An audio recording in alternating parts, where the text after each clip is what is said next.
Fala pessoal, tudo bem com vocês? O Corinthians classificado para a Libertadores, está de volta à competição continental, pode trazer uma má notícia para o torcedor, eu vou explicar essa história. Tem novidades à vista aí para esse confronto contra o Grêmio, que tá todo mundo na expectativa. Chega mais, eu sou o Chico Garcia, inscreva-se no canal e vamos juntos!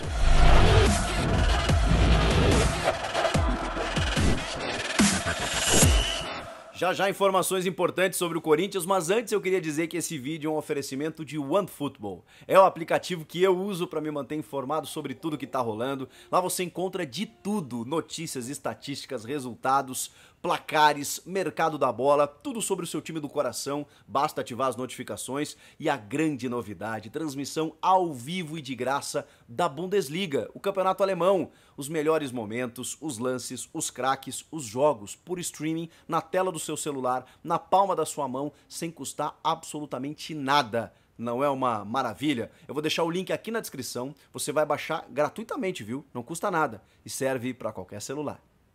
Primeiro eu queria pedir desculpa pra vocês, né? Normalmente eu gravo um vídeo depois do jogo do Corinthians aqui no canal. Eu tava em trânsito, tava em viagem, não consegui fazer isso. Então hoje estou aqui com as repercussões dessa vitória sobre o Atlético Paranaense, que fez com que o Corinthians chegasse a 56 pontos e matematicamente já esteja garantido na Libertadores de 2022. Isso somado, claro, com o empate do Inter contra o Santos. O Inter não conseguiu alcançar uma pontuação que oferecesse riscos, né? E o Corinthians agora, né, no máximo, seria ultrapassado lá pelo oitavo colocado, pelo sétimo colocado, melhor dizendo, ficaria no mínimo dos mínimos na oitava posição e garantiria com isso uma classificação na pré-Libertadores. Mas hoje o Corinthians está indo para a fase de grupos, porque é o quarto colocado e o G6 dá essa vaga na fase de grupos, o que seria espetacular, fundamental. A gente está falando de uma competição que, quando ela começa antecipadamente com uma fase eliminatória, isso cria um problemaço. É bom estar na Libertadores, independentemente da forma. Sim, é bom, mas a pré-Libertadores é muito traiçoeira. O próprio Corinthians sofreu com isso em janeiro de 2020, né, fevereiro, quando o time do Thiago Nunes começava a ser montado e a equipe acabou sendo eliminada para o Guarani do Paraguai, né, um fantasma do Corinthians em Libertadores de América. Então a competição terminou antes mesmo dela começar, isso atrapalhou bastante o planejamento. O Grêmio, por exemplo, caiu para a LDU na pré-Libertadores desse ano, LDU não, Independiente Del Valle. Com isso o Renato acabou sendo demitido e o Grêmio está colhendo os frutos até agora. É muito difícil você jogar essa pré-Libertadores já criando um estresse eliminatório na arrancada da temporada. Fase de grupos, você já tem 6 jogos garantidos, né, turno e retorno, você já tem uma bonificação melhor, você já consegue estabelecer uma pré-temporada, fazer um planejamento, às vezes preservar ou usar o estadual para fazer um treinamento, uma preparação melhor para depois jogar Libertadores. É outra parada. Então fase de grupos é fundamental, melhora o prestígio internacional. O Corinthians tem jogadores valorizadíssimos, né? Então estar na Libertadores era a meta, era o objetivo e ele foi atingido neste Campeonato Brasileiro. Agora tem um detalhe, né? Gente, vai ser muito difícil, mas muito difícil mesmo. O futebol tem muitas vicissitudes, né? Muitas mudanças, muitas coisas, imprevisibilidades, melhor dizendo, que a gente obviamente não pode determinar o que vai acontecer, mas vai ser muito difícil que o Silvinho não seja mantido no cargo. Por isso que eu disse que a classificação do Corinthians para a Libertadores, ela traz uma má notícia para o torcedor, porque a gente sabe que a relação torcedor e Silvinho não é boa. Ele não tem a aprovação da massa, da fiel, não tem. É o segundo ou terceiro jogo consecutivo em casa que, apesar do time, apesar da torcida apoiar o time os 90 minutos, o tempo inteiro, e inclusive conseguir que o time conquiste as vitórias, são 8 consecutivas em casa, um aproveitamento espetacular, o Silvinho tem sido vaiado quando o seu nome é divulgado nos altos-falantes do estádio da Neoquímica Arena antes da bola rolar. A torcida não apoia o Silvinho, ela não aprova o Silvinho. E isso eu vejo como termômetro na rede social, aqui nos comentários, normalmente, nas lives que a gente debate, encontrando o torcedor na rua. O torcedor não gosta do trabalho do Silvinho. Só que assim, gente, eu não vou aqui ficar batendo na mesma tecla, porque eu sempre disse pra vocês que o que me incomodava era você trocar o Silvinho em meio ao campeonato, sendo que o objetivo estava sendo atingido. Criou-se uma expectativa de que o Corinthians tinha que, sei lá, talvez buscar o título brasileiro, quando obviamente não teria tempo para isso, porque os reforços chegaram já no segundo turno, da metade para o fim do campeonato.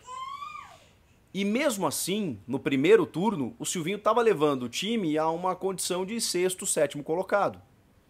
Depois que os reforços chegaram, embora algumas atuações questionáveis fora de casa, e esse é o grande problema do Corinthians, do Silvinho, em casa um time dominante, como foi contra o Atlético Paranaense, como tem sido nos últimos jogos, um time que troca passe, fica com a bola, propositivo, fora de casa tem sido muito abaixo, né? Embora contra o Ceará eu até acho que tenha jogado um pouquinho melhor, mas perdeu igual. Então o retrospecto fora de casa é muito ruim, dentro de casa é espetacular. Essa bipolaridade não te leva a grandes conquistas, mas está levando o Corinthians para o grande objetivo da temporada depois do título brasileiro, que é uma vaga direta à Libertadores da América.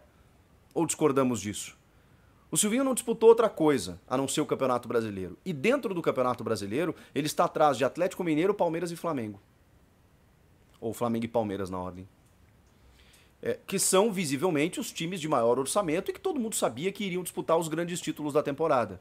A expectativa criada para o Corinthians no início do ano era de uma posição de meio de tabela. Ok, vieram os reforços e aí a exigência aumentou. E essa exigência, em termos de resultados, com algumas ressalvas, ela foi conquistada.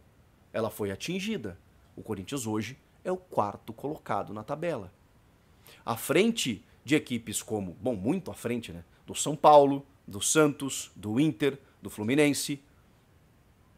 Então, assim, do próprio Bragantino e Fortaleza, que fizeram grandes campanhas, mas é que se tem uma máxima de que o Corinthians tinha que estar disputando o título.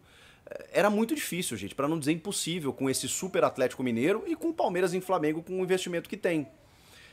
Hoje, se a gente for olhar os jogadores do Corinthians, hoje o Corinthians consegue brigar de igual para igual com esses times. Só que esses caras entraram quando a pontuação do Corinthians já não era suficiente para você brigar. O Corinthians perdeu tempo no campeonato e de forma natural pelas limitações que o time tinha. Então, agora essa avaliação vai ser feita. O Silvinho deve permanecer ou não? E aí eu tô com vocês. Acho que a avaliação tem que ser feita agora. Eu discordava de vocês lá no meio do campeonato, faltando 10 jogos, 15 jogos. Gente, o time tá ali, tá brigando por vaga na Libertadores, tem alguns ajustes para serem feitos, ok, mas vamos esperar o campeonato terminar. Beleza, o campeonato tá terminando, o objetivo tá sendo atingido. Por mais que eu discorde de muitas coisas do Silvinho, como que o Duílio Monteiro Alves, e aí eu faço essa provocação para vocês, vai chegar no Silvinho e vai dizer assim: Silvinho, você classificou o time para Libertadores, a gente tá com um retrospecto excelente dentro de casa, precisa ajustar uma coisinha fora e tal, mas obrigado, viu? Um abraço, até a próxima. Não faz sentido isso, gente. Não faz sentido e eu ouso dizer para vocês que não vai acontecer. Não vai acontecer. Aí vocês devem estar pensando aí do outro lado, né, os detratores do Silvinho. Poxa, mas o que adianta? Vai cair ali na fase de grupos, vai ser eliminado nas oitavas, vai cair no Paulistão e tal. Isso é outra coisa. Agora, você não dar a chance de um técnico que começou um campeonato com um time muito limitado, que recebeu reforços durante a competição e que ainda assim classificou o time para a Libertadores, você não dar a chance a ele para que ele dispute a Libertadores, gente, é muito incoerente, é muito sem sentido, por mais arriscado que seja, porque eu também concordo que o Silvinho tem muitas falhas. Ele tem virtudes, ele tem méritos, mas ele tem muitos problemas, muitos ajustes, e eu sempre disse isso pra vocês, o Silvinho, e é meio triste dizer isso, mas ele tá aprendendo a ser técnico no Corinthians. Ele teve uma rara experiência, uma parca experiência no futebol francês, e o restante é como auxiliar, como jogador, a experiência que ele tem, então ele está aprendendo e é óbvio que nesse aprendizado, nesse amadurecimento ele vai cometer erros. Agora, o que a gente tem de informação é que a diretoria confia no trabalho dele, que os jogadores compram a ideia dele e que há uma perspectiva quase que cristalina e clara dele permanecer. Se ele não tivesse cumprido a meta de classificar para a Libertadores, eu acho que naturalmente a troca seria feita. Agora, ele entregou, né? Ele cumpriu o objetivo. E para muitos que pensam que, mas isso está na conta dos jogadores, foi por conta dos jogadores que fizeram isso. Não é assim que o dirigente vê, não é assim que eu vejo também. Eu acho que é um combo. Você tem que analisar os problemas do time, que o time enfrenta fora de casa, que também eu não acho que seja só culpa do técnico, tá? E tem que analisar as virtudes e os méritos desse trabalho coletivo feito pelo técnico e pelos jogadores. O Corinthians tem uma partida importantíssima contra o Grêmio no próximo final de semana. Vai ser uma das, em muito tempo, né, uma das raras semanas cheias para trabalhar, 2 dias de folga, ainda mais com esse objetivo atingido, né? Então o time está um pouco mais leve e vai conseguir recuperar alguns jogadores, como por exemplo o Giuliano, que tinha uma expectativa de nem voltar em 2021, já está recuperado e essa semana deve ser definitiva aí para que ele possa ser relacionado para o jogo contra o Grêmio e talvez entrando no segundo tempo, né?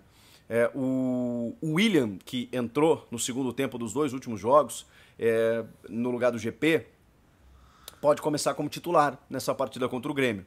O Fagner está suspenso e o Gabriel também. Será que ele vai botar o João Pedro depois da falha no jogo contra o Ceará? Ele foi contratado para isso, né? Para ser o reserva do Fagner.